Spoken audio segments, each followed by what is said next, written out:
নমস্কার, মেয়ের এক্সপ্লোর বাংলা চ্যানেলে আপনাদেরকে স্বাগত। আজকে আমাদের আলোচনার বিষয় হলো সিটাগ্লিপটিন ফসফেট ট্যাবলেট। সিটাগ্লিপটিন ফসফেটের পপুলার কিছু ব্র্যান্ড নেম হলো Januvia 50 mg tablet, Istavel 50 mg tablet, লুপিসিড 50 mg ট্যাবলেট, সিটা 50 mg ট্যাবলেট ইত্যাদি। সিটাগ্লিপটিনের মোট 3টি স্ট্রেংথ পাওয়া যায়, যেগুলি হলো 25 mg, 50 mg এবং 100 mg। এছাড়াও সিটাগ্লিপটিন অন্যান্য মলিকিউলের সাথে কম্বাইন্ড হিসেবেও পাওয়া যায়। সিটাগ্লিপটিনের সব রকম স্ট্রেংথই আশেপাশের সমস্ত ওষুধের দোকানে পাওয়া যায়।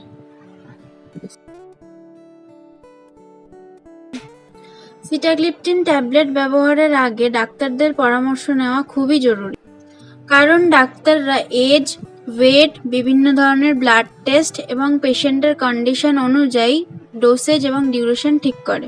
সিটাগ্লিপটিন ট্যাবলেট সাধারণত টাইপ 2 ডায়াবেটিসের ক্ষেত্রে ব্যবহার করা হয়।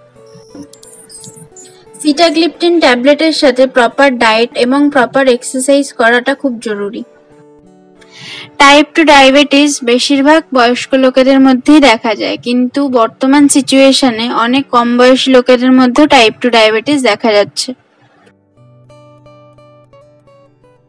আমাদের শরীরে থাকা প্যানক্রিয়াস ইনসুলিন নামক হরমোন প্রডিউস করে, আর এই ইনসুলিন আমাদের প্রতিদিনের খাবার থেকে তৈরি হওয়া গ্লুকোজ বা শর্করাকে শরীরের প্রতিটা কোষে পৌঁছে দিয়ে এনার্জি মেনটেন রাখতে সাহায্য করে।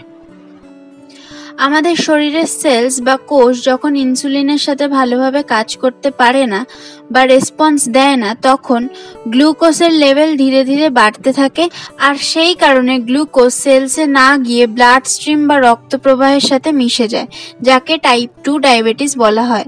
আবার কিছু ক্ষেত্রে প্যানক্রিয়াস যখন শরীরের চাহিদা অনুযায়ী ইনসুলিন কম মাত্রায় প্রডিউস করে অথবা কোনো কারণবশত ইনসুলিন তৈরি করা বন্ধ করে, তাহলেও এই সিচুয়েশনে শর্করা বা সুগার শরীরের কোষ অর্থাৎ সেলসে না গিয়ে রক্তের সাথে মিশে গিয়ে টাইপ 2 ডায়াবেটিসকে ডেভেলপ করে।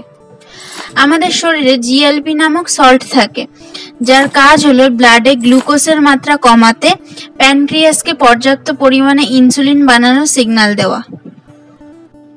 ডাইপেপটিডাইল পেপটিডোজ 4 অর্থাৎ DPP4 নামক এনজাইম জিএলপি এর সিগন্যালকে প্যানক্রিয়াস অবধি পৌঁছাতে দেন। সিটাগ্লিপটিন ট্যাবলেট DPP4 এনজাইমকে ইনহিবিট করে প্যানক্রিয়াস থেকে প্রয়োজনীয় মাত্রায় ইনসুলিনের সিক্রেশনকে বাড়াতে সাহায্য করে, যার জন্য গ্লুকোজ ব্লাডে না গিয়ে শরীরের প্রতিটা কোষে গিয়ে ব্লাড সুগারকে নিয়ন্ত্রণ করতে সাহায্য করে।